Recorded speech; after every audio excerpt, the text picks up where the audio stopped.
This is our 1-hour panel discussion on work in a digital and artificial future. My name is Kermit Jones. I'm going to moderate this discussion with our distinguished panelists, Virasingh, Roy Bahat, and James Hudson, all of whom's bios I'm going to share shortly.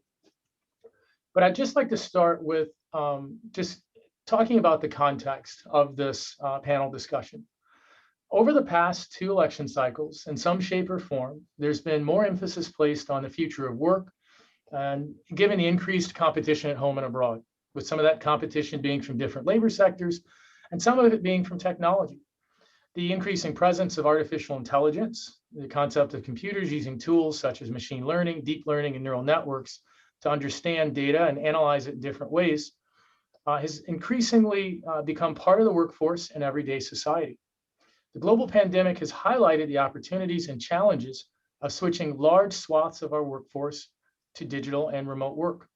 For the next 40 minutes, I'll pose questions to our panelists to discuss and debate. And then for the last 20 minutes, we'll open the floor to Q&A from the audience.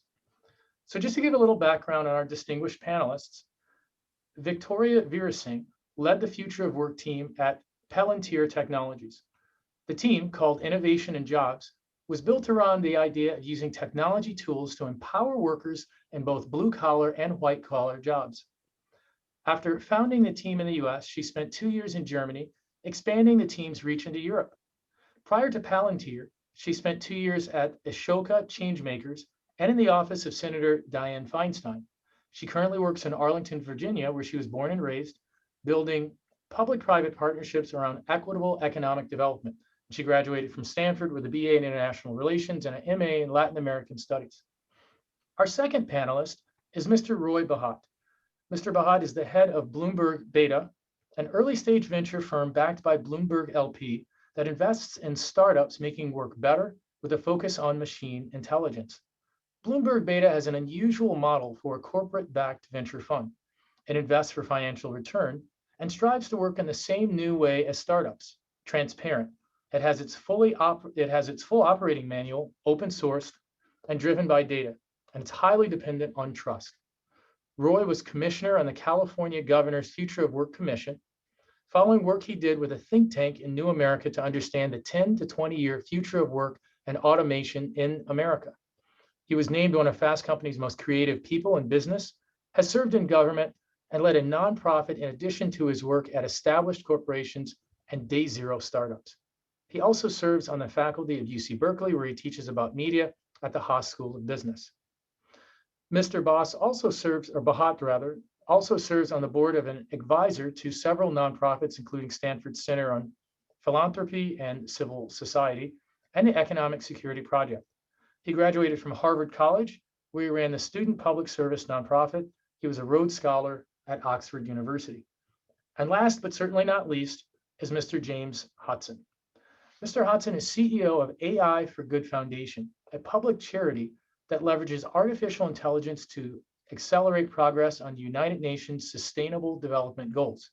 He's also an angel investor in AI-powered startups, acting as chief scientist and scientific advisor to a range of high-growth companies around the world. He's a senior researcher at the Zojef Stefan Institute Artificial Intelligence Research Laboratory in Slovenia. James's research interests lie at the intersection of machine learning, complex science, and economics, with a focus on the dynamics of firms, labor markets, and technology-driven change. James has received the Marie Curie Doctoral Fellowship for work that bridges machine learning with econometric methods for graphical inference, and holds degrees in philosophy, computer science, and intercultural communication from Princeton University. Thank you all for joining us.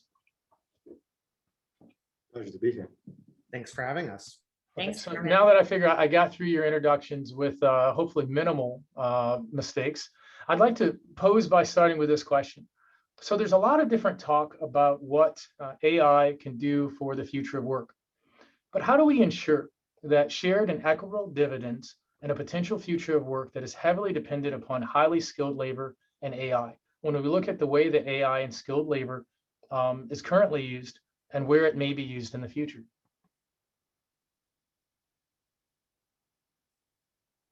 Where would you like to start with that one, Kermit?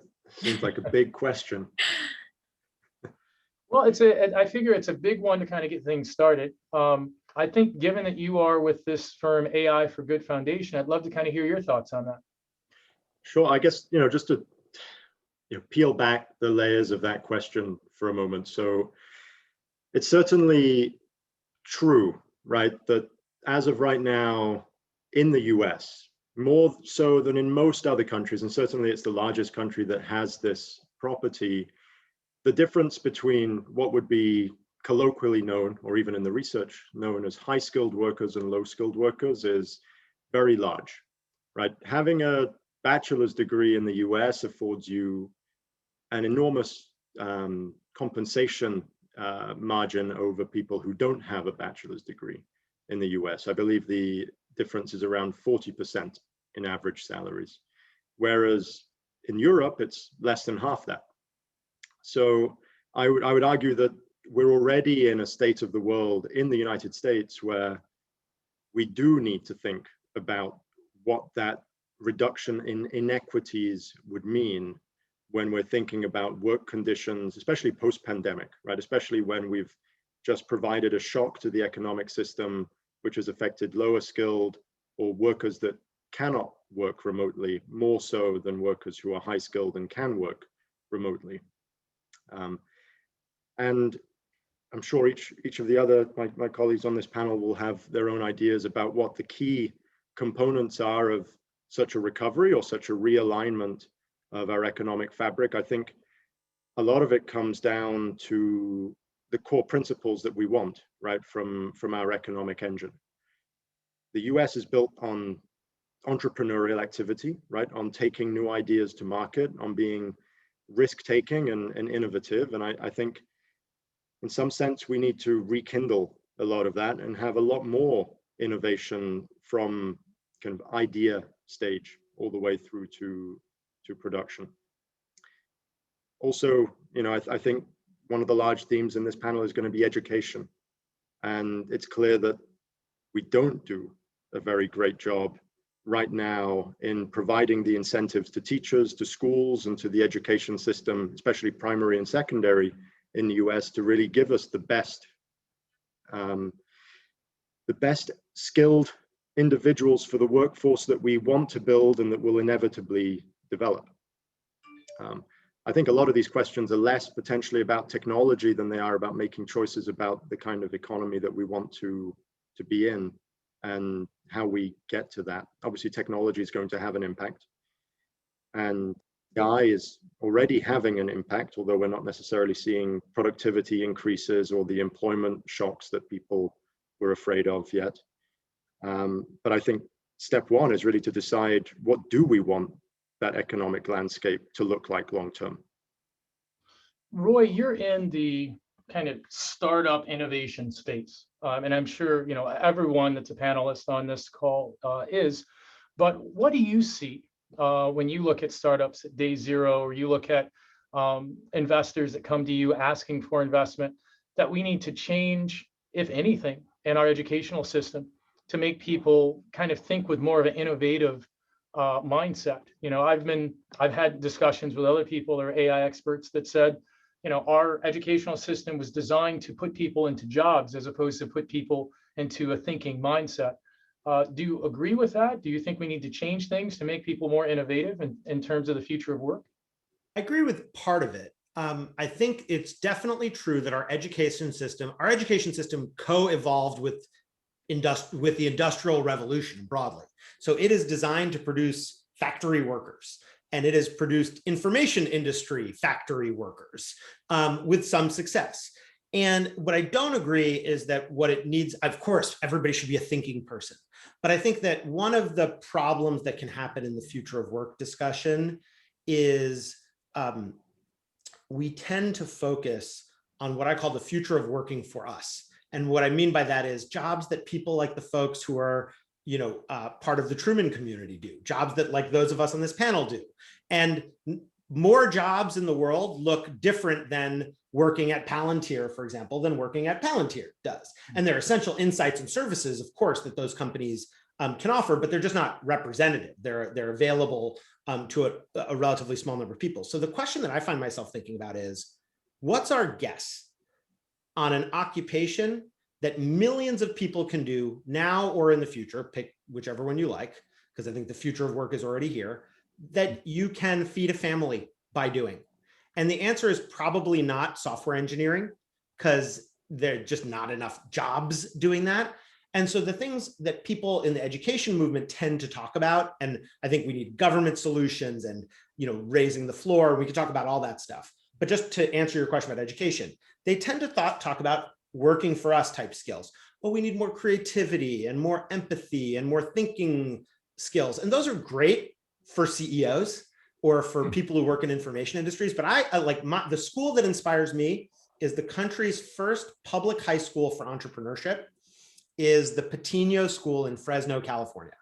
And the Patino School is not a charter, it's just a normal Fresno USD school. And they teach things like setting your own priorities, how to convince someone of something and sell them something, how to learn which tools you need to accomplish a task. And so those skills of personal reinvention, priority setting, that's the vocational knowledge of the future to me, much more than the working for us type skills, as much as I want everybody to be a thinker and be creative and be empathetic. I think, there's a paper that the Economic Policy Institute came out with, and it shows that the average American worker grew 72% more productive between 1973 and 2014. However, the median worker's pay rose about 9% in that time. And I think this really begs the question of, as productivity increases, as we have enormous strides in technology and innovation, who is on the receiving end of the gains of that economy? And I think that there's opportunity here for us to continue being innovative, for us to lead the charge worldwide in coming up with innovative solutions to problems that we're facing. I think the question then becomes, how do we ensure that more people are participating in the gains of the economy, especially when you have the world of work, like the employment side of it, really changing with things like gig workers. So all of a sudden, you don't have this traditional contract where you're an employee of an employer, but you are a contractor. And so this type of employment model I see changes with the future of work. And with that are some advantages in terms of flexibility and autonomy, but also I think some challenges in terms of healthcare and pension.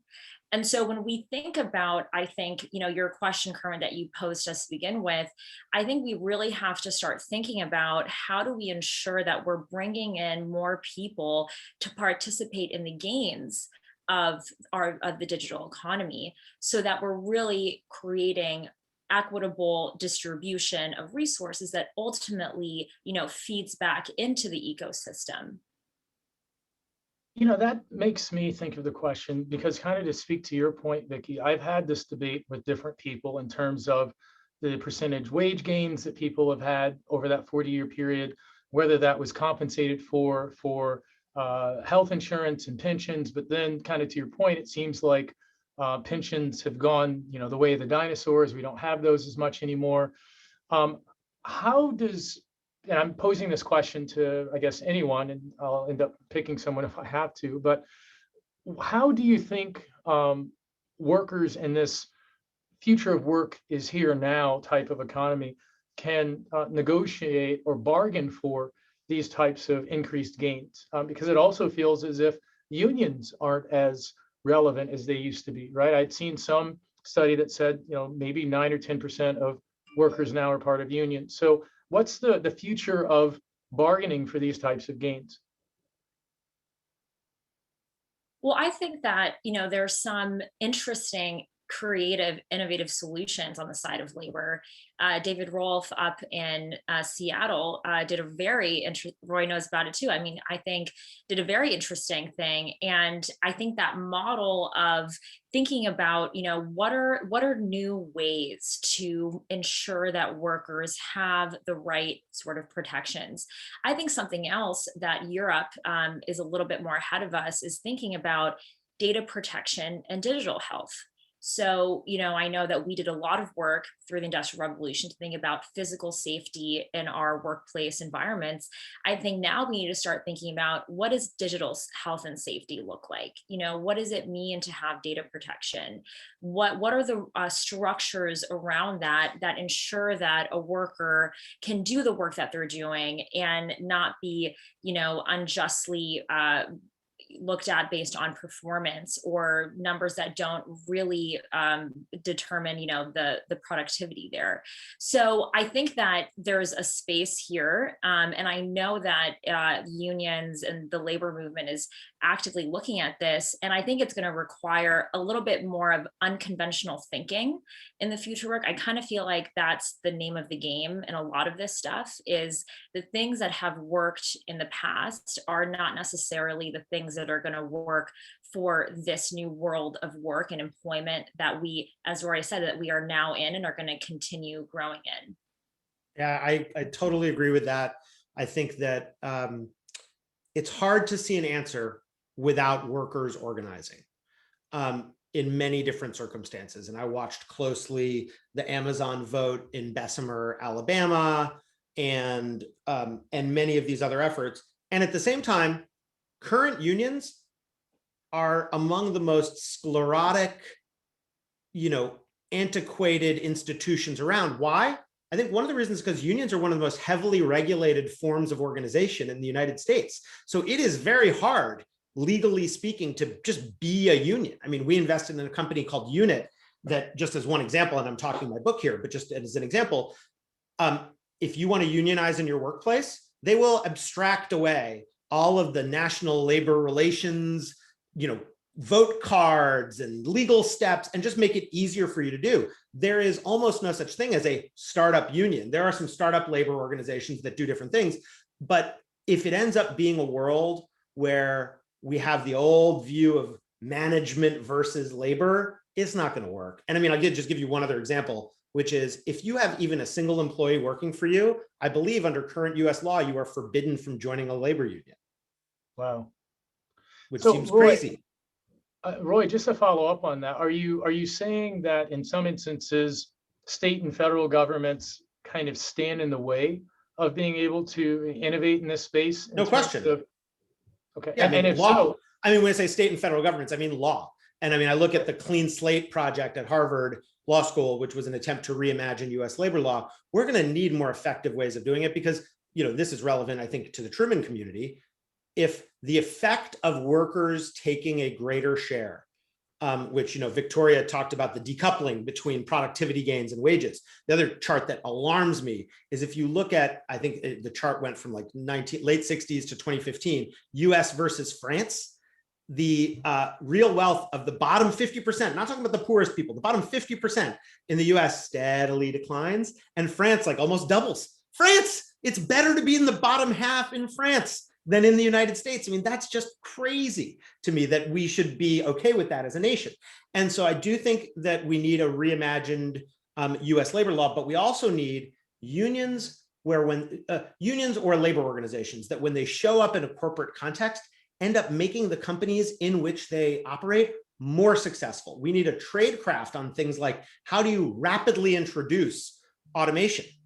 Because one of the constraints is going to be this push-pull between technology that automates work, it does automate away work, and workers who are harmed by it. We need some government solutions to protect people when they're in transition, but we also need corporate solutions where we have a tradecraft for rapid introduction of new technology. Otherwise, guys, we're just going to be like, we'll be having this conversation and China will be, eating caviar out of a spoon while we're busy talking about it and unable to shop at Walmart. And that's not a world that I want to live in. There's no. definitely We'll definitely have to keep the Walmart shopping as much as we can. James, listen, I did want to ask, I did want to throw a question at you here. And this whole idea of, in 2016, and even more recently than that, globalization was seen as something that we got wrong in the 90s and 2000s. And there was this discussion of getting that done better in globalization 2.0, which does feed into the future of work and supply chains. People talked about us having all of our PPE supply chains coming through China and that causing so many problems with COVID. Do you subscribe to that thought process that we got globalization wrong the first time and we need to do it better? And if you do, what would be a better approach to that when we're looking at future of work type of discussions? Okay, well, let me step back for a moment. So I did want to, and I think the two conversations are kind of linked, but I did want to just introduce the fact that since 2004, just so that I know a lot of these are nomenclature type questions, but since 2004 in the US, total factor productivity of firms, right, the growth in productivity of firms from year to year has declined sharply, right? And this is known as the productivity puzzle over the last 20 years or so, right? Why is it that we've adopted so much technology and yet our firms are growing much less than they used to grow in terms of productivity gains? So at the individual level, there's kind of this tension, if you will, right? There are some ways to measure productivity gains at the individual level where you see a growth, and there are basically ways where you measure it and there's zero growth, accounting for certain controls that you would put into those. So it's actually a complicated landscape. I would also say that, you know, living in France is not so bad, Roy, right? I mean, we can all hate the French and everything. But on the question of globalization, right, and the reason these things all come together, now we do a lot of work with countries. We do a lot of work on AI policies, and that really interfaces a lot with future of work because of the skilling aspect of AI policy. That's really the main driver behind a lot of this work that's happening on the regulatory level now.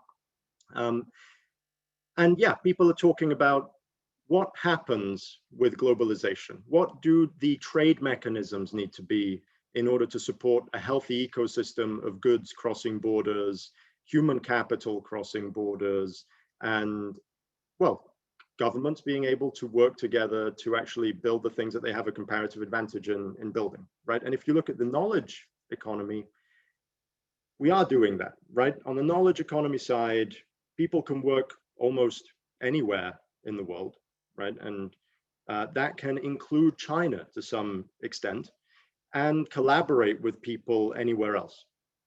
When you look at the goods side of the world, so physical goods, export, import, right, raw materials, agricultural products, and all the derivatives that come with that, we run into issues. And we run into issues because of having these very complex supply chain relationships, because of the geopolitical risks associated with moving goods around the world, and because, frankly, countries like to play games with each other, right? And this has always been the case. It was the case before we had globalization 1.0, right? And I think that aspect of global supply chains and risk management of the relationships between countries and between firms will continue to be an issue. It's not something that you can necessarily get right.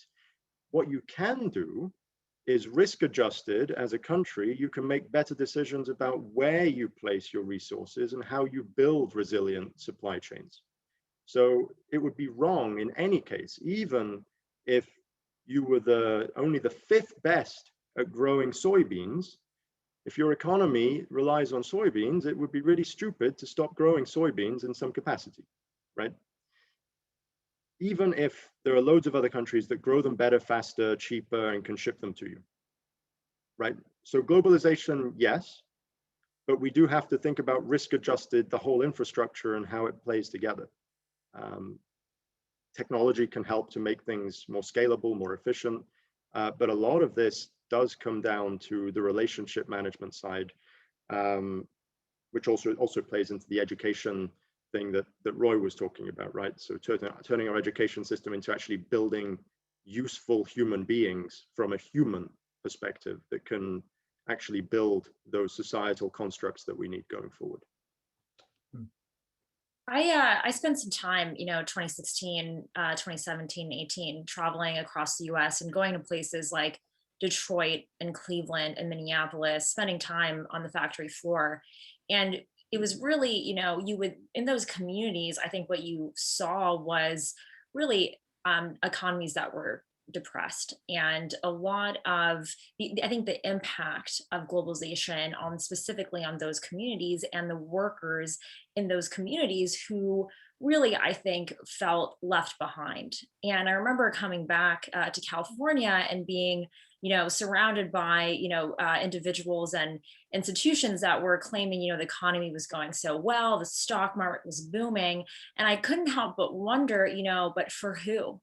And I think that, as we think towards the future of work and the growth of technology in the US, and thinking back to the impact of globalization on communities in the US who were really not brought along, I think it's really important that we find opportunities to bring communities of people along in this process. I think that there is this, perhaps I obviously we have where we live in an international system. We're not isolated.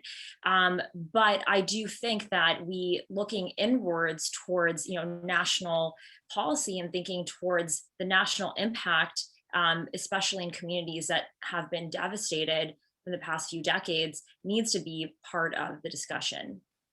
Yeah, there's a geographic element to all this, if I can just add, that is really powerful. One of the things that we've done is go on tours around the country with VCs and members of Congress to try to explore how to get startup ecosystems going. And in almost every place, what you see or saw before COVID was just an absence of people who understood the tradecraft of innovation, which is a brand new thing. And I think that the single biggest government policy in that regard, and I'm tracking the Endless Frontiers Act carefully on this, is science funding. It is very hard to find any great innovative ecosystem that doesn't have a ton of government funded scientific research. And that's certainly true for the Bay Area. And it was certainly true for the Route 128 corridor. And, if we want to have more places in the US thriving in that way, lots more funding for lots more government science in more effective ways, not just the same old systems, is to me an essential piece of the puzzle. Right. And no, I think to your point, Roy, because I've spoken to people talking about funding of international projects, and one of the biggest issues that I've heard multiple times wasn't that there wasn't enough money, but the procurement process itself was quite an onerous and challenging process, to the point where only firms that were very good at that process and could navigate it, and it may cost 10 cents on the dollar to actually navigate it, were the ones that would get those grants. And so that we would actually have to democratize that process as well. But one question I wanted to pose to everyone, but kind of start with Roy on this, since he brought up this idea of innovation, was in the last presidential cycle, we heard now candidate for New York City Mayor Andrew Yang talk about this technology dividend, so to speak. And the reason why I bring that up is because I think back to we, at the beginning of this call, said, I grew up in South Haven, Michigan, which was part of the supply chain into Detroit for the big three. But those jobs probably are not coming back, right? I mean, so when we talk about the gains, I'd happily stake a year's salary on the fact that they're not coming back. Keep going. I know, exactly, right? So when we're talking about the gains that you'd see in an Apple or an Amazon that obviously seem very lopsided, I mean, how do we pull people to get some of that wealth? I mean, is it just simple distribution, or do you have any thoughts on how so we can... I strongly agree that we probably need a guaranteed income. The experiment in Stockton, California, in this illustrated this powerfully to me. More people worked when they got a guaranteed income, because if you don't have enough money to go take a little time off to go interview, real hard to get a job. More people want to pursue creativity when they have stability. And if you ask people who go to conferences what people want out of work, they'll all say meaning. And if you ask people who make less than $150,000 a year, we know because we've done the research, we've surveyed Americans on this, what they want out of work, they say stability. More than more money, they want stability. because the vast majority of people do not have that. They don't know their work schedules, lots of people. They don't know how much money they're going to make from time to time. And so I do think that some lifting of the floor is required. Universal healthcare is probably more important than a guaranteed income, but and then as far as the tech dividend, I guess I think of tech as, if everything's going to be tech in the future, which I strongly believe it will be. I mean, we just see industry after industry transformed by technology. The three most valuable companies we've invested in are a shipping broker, a real estate title company, an insurance company, an insurance brokerage, and Masterclass. So that Masterclass is kind of more of a classic tech media kind of a company. So if you think that, then I think the issue is not so much singling out tech, although I think tech should pay its share. But I mean, lots of money has been made on real estate from the beginning of time, kind of, and certainly in the US right now. So I don't think it's so much about redistributing tech. To James's point, not only have we not yet begun to see the productivity improvements from AI, I think we will in all likelihood. And by the way, AI is the most common technology in which we invest. We were the first venture firm to say we wanted to focus on investing in AI, but I don't think we're seeing it yet. And by the same token, I don't think it's tech that is the threat today to automation, although all the jobs will be automated at some point. I think it's just everything. It all fits together into a single system. Yeah, I guess, well, unless Victoria wants to jump in first, I guess to follow on from that, I also, since we're all stating, I also grew up in an industrial manufacturing town that made cars, although in the UK, not in the US, but I assume that kind of its mining genesis and eventual manufacturing stuff, and then the loss of all of those jobs is very similar to Detroit in terms of how things are panning out. There is a definite need in the US to restabilize the divide between those people who are reliant on large employment-based type industries, right, for piecemeal jobs, for hourly wages, and those that are in office jobs, in management positions, and so on. And I think that there is an enormous value drop-off that occurs between these two groups, and it's more so in the US than pretty much anywhere else on Earth. Some argue that this is because the US places so much of a premium on innovation and basically putting capital to work, that those who are not the ones innovating and putting capital to work obviously lose out. I don't think that's the kind of country that we want to build. I don't think that's the kind of country that's going to get us the most entrepreneurial minds building new businesses in every sector. And I just don't think it's the right thing to do ethically either. But that's where we start from, right? And there has to be some shift in how we think about allocating resources across the population that allows people who are very productive from an intellectual perspective, but undertapped from an education and demographic perspective, that need to be part of the engine of productivity growth in this country over the next 20, 30 years, right? And we are right now on a narrow path that we know works, right? We are able to build the Amazons and the Googles and the Facebooks. We know how that works. And our institutional venture capital infrastructure is great. And it grows companies that add a lot of value into the ecosystem, but we haven't yet found a template to reproduce that at the more micro level, right? To build the whole ecosystem and mosaic of smaller companies that are going to actually be the backbone of the country in the future, right? We don't build a backbone, economic backbone from 10 unicorns. It doesn't work that way, right?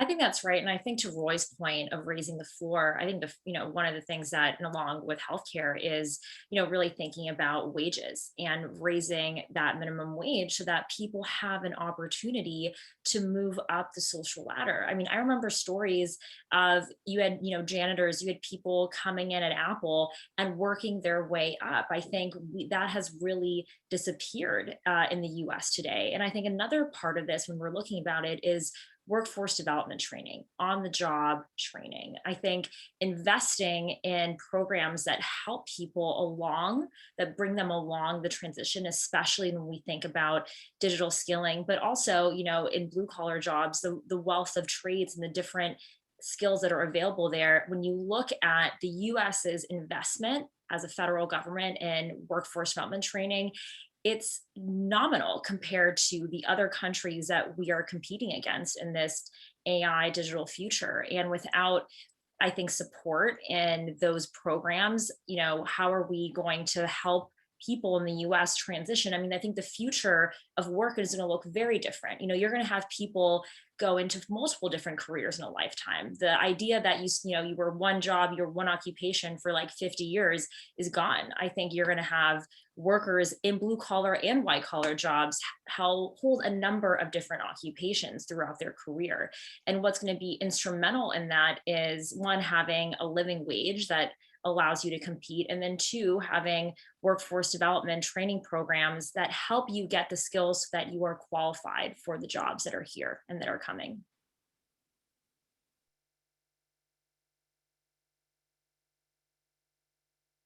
Kermit, I think you're on mute. You're still on mute. There you go. Yeah, I was like, yeah, exactly. Your facial expressions are very, I was like, I want to hear what he's saying because he sounds happy. Yeah, right.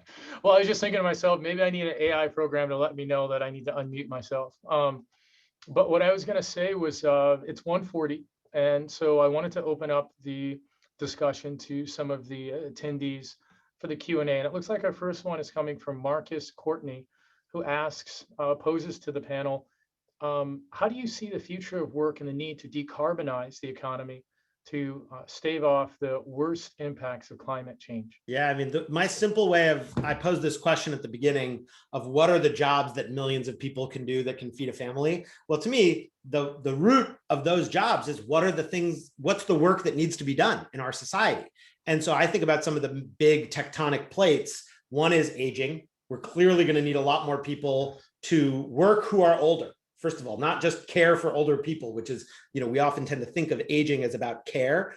Those people also want to work. We're going to have plenty of healthy, active, successful 75-year-olds in future workplaces, and we just don't tend to think that way. Another is clearly addressing the impacts of climate change. And so that is a job that needs to be done.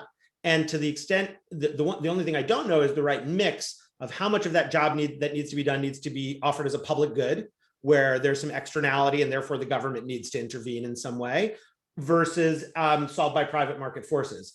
And one of the areas I served on this commission for the California governor on the future of work, and one of the areas we explored was what is the role of the military and the National Guard in this? Because let's not forget, the US military is the single largest employer in the United States, and Walmart's number 2. And so figuring out how do we harness that infrastructure, which succeeds for our country in so many ways, and devote it toward the national security threats of the present, like climate change. To me, I'm not an expert in national security, so I don't really know, but that's a question that I'd pose to this community to think about, because I think it's a question on which all of you can lead. James? Well, there's been, I guess, over the last 18 months, right, what we've seen is that there are ways to change our particular norms with respect to work that can have an impact on areas like becoming more carbon neutral as a society and have a direct impact on climate change. Obviously, they're not anywhere near sufficient for us to move the needle massively in these areas. And I think, as Roy points out, a lot of this is going to come from private sector innovation. When you look at things like green concrete, when you look at things like clothing manufacturing supply chain being revolutionized by 3D printed textiles and ways to get kind of new designs to customers and recycle clothing in much more local areas. There is a lot of ideating that is happening within those communities to solve challenges that are there. And there are also these tragedies of the commons, right? These resources that we are all using, these things like water sources in the US being under threat, especially when you think about long-term conservation planning. where the government needs to create better frameworks for how we leverage those resources, right? And whose responsibility it is, and how we make sure that everybody can extract value without depleting what we're using. And those are going to need to come from these partnerships between government and regulators, private actors, but it needs to be intermediated. It's not going to arise out of nothing, most likely. Thank you for that question, Marcus. And I mean, I think that's essential, to this conversation.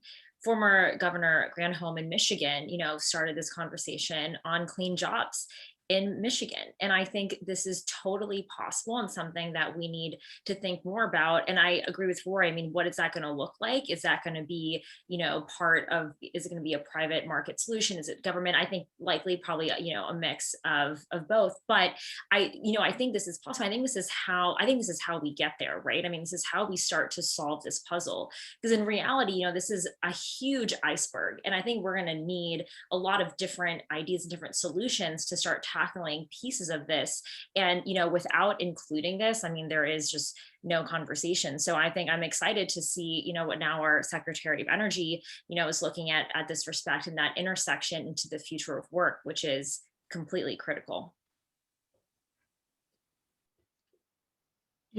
There's something that was kind of in the background of this discussion that I was hoping we had an opportunity to talk about. And it looks like we will have that opportunity, which is, again, kind of going back to this idea of competing forces in the labor market.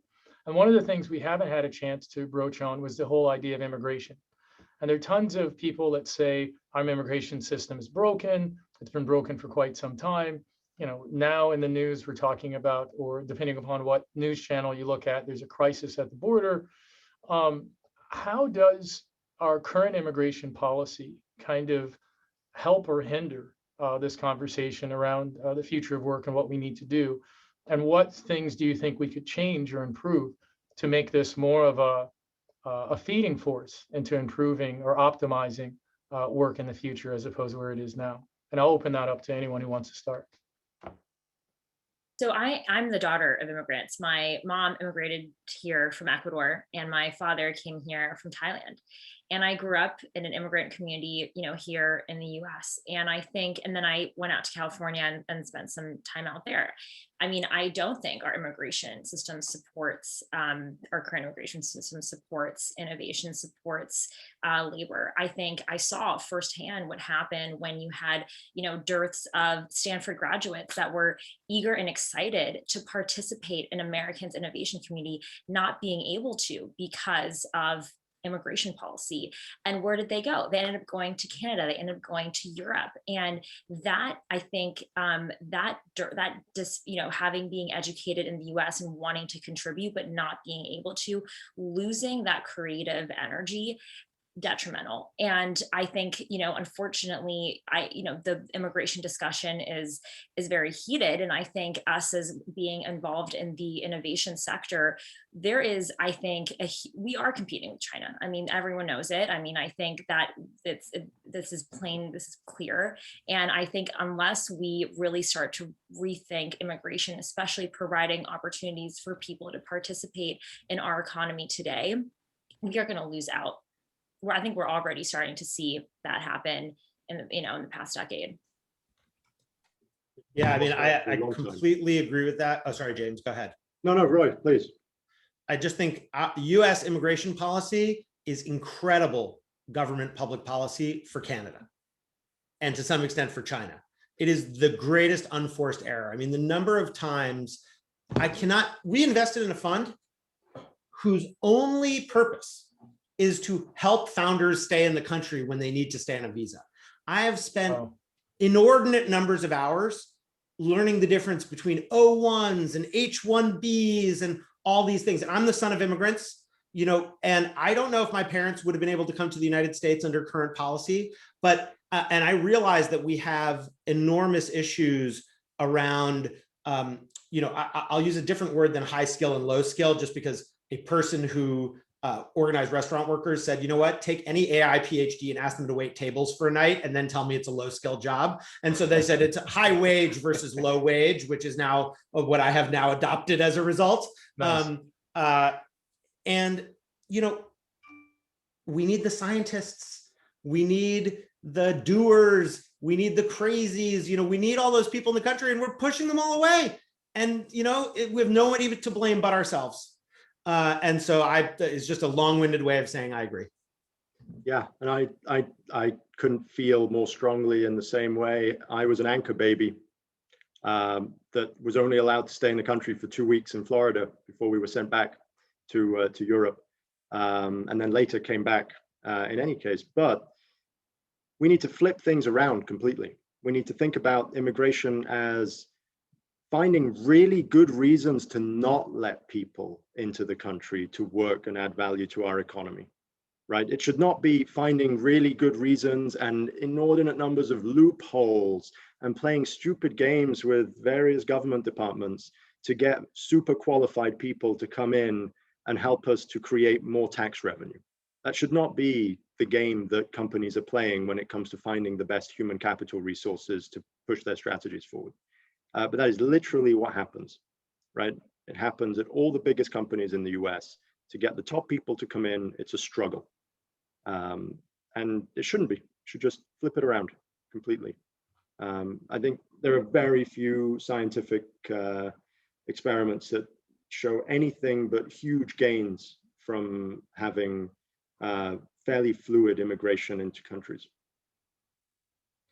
In the few minutes that we have left, I wanted to close with one last question and try to keep it as broad as possible, and then just give everyone an opportunity to answer. So there are different scenarios that could obviously happen with the future of work, and I'm trying to play a little look into your crystal ball type of game here. But what do you think are the worst and best case scenarios of how we can improve or even worsen, so to speak, the work situation in the United States over the next 25 years? I mean, just to look at the bookends of that and how we avoid the worst and get to the best.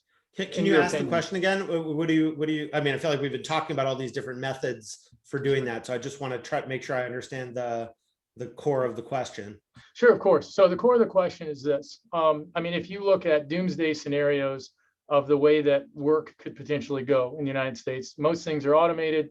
A lot of people lose their jobs. Things like transportation no longer happens when done by humans. Some people would argue this is a worst case scenario because it would create a lot of unemployment. So what is in your opinion, the way that we can get it wrong and the way that we can get it right in terms of using technology to— Got it. So I have a slightly different kind of take on that. Please. And my take on that is we're in it now. Look at the opioids crisis. Look at how many people are struggling to make ends meet and report financial insecurity. I'm sure people have seen the data about the vast majority of Americans being unable to afford $400 for an unexpected expense. Right. Let's not sit here and say, we're okay now. It could get better, could get worse. Let's say, let's make it way better from where it is right now, because we have, in my opinion, a great nation that is at risk of becoming ungreat if we even allow the status quo to continue. And we have a lot of energy that suggests that. Literally people, protesting in the streets and attacking the Capitol. And so I don't think, to me, the future of work being now means let's not wait for a doomsday. Let's act based on this as we see it right now. James, are you going to go? No, please. I was waiting for you. I think that we've touched on a lot of elements that can either create a doomsday or a place where we all succeed. And I think it's evident to me that we need, number one, we need to raise the floor. We need wages to keep up with productivity. We need to give people an opportunity to participate in the economy. I think that our immigration, that we need to reform that. We need to create more opportunities for people who are coming, who want to stay, who want to contribute, that they're able to do that. And I just don't see, this conversation without healthcare. If the pandemic has taught us anything, it's taught us that this matters, and making sure that people, are protected and are healthy and are able to do their jobs is fundamental. So, I think that if we are truly going to gain in the strides, if we're going to continue being a leader in this, I think without addressing these fundamental issues, we're just not going to be able to get there, even if we have the brightest innovations and the brightest things, because it takes a whole community of people. I mean, we're not isolated. We have to think about, I think, the collective in order to allow our, individual superstar innovators to be able to go and get after it. Yeah, I guess as the AI PhD who has waited tables in the group, there you go. You could tell us for sure, and been a coworker at Bloomberg. You have all the perspectives. I can tell you for sure which one is harder. Yeah, and it's not doing the AI side, but I think that there are two tensions to this, right? One is that we want to make sure that the companies that are in the US, creating jobs in the US, creating value for the US economy, stay in the US, right? And we need to build an environment that is open to them being able to have the impact that they're going to have on our economy. So there's an aspect to this which is building up so that we have the capacity from a human perspective, right? So that our human capital and human values are in the right place to maximize what we get and what each person gets out of society. And on the other side, it's making sure that we have the institutional structures in place that allow companies to grow and be successful and take advantage of that human capital. And we shouldn't forget one or beget the other, right, when we're considering these. And I think, in terms of automation and AI and the impact it's going to have on jobs, yes, artificial intelligence will change a lot of the tasks that get performed within the companies of today and the companies of tomorrow. We will automate a lot of jobs. And we've done surveys of the US population and international, and we see that people are very worried about what impact that will have on their livelihood, on their ability to live. But the reality of it, what we're seeing in the data on kind of the labor markets over the last 10, 15 years, is that where there is more AI innovation and more automation of jobs, there is also more creation of jobs and more creation of new tasks that are going to allow people to be potentially even happier in the jobs that they're doing, give them more flexibility, more freedom, and grow our economy. So I think, all these different pieces hold hands together in the end. It's not that we're going to see one part, whether it be technology or something else, destroy the others. I think we have a huge opportunity to create synergistic value across these. And with that, we'll close. Vicky, Roy, James, thank you so much for making such a great panel, sharing your insights on AI, the future of work, where we are now, and what we need to improve to get it right. Roy, you raised your hand. Did you want to Just say waving something? to say thank you. No, that wasn't. I have nothing left to say. Victoria and James have said so many wonderful things, and it's great to learn from the other panelists too. So thank you, Kermit, for bringing us together. Yes, thank you. Likewise, this was very informative for me. Thank you very much. I learned a great deal as well. So take care. We'll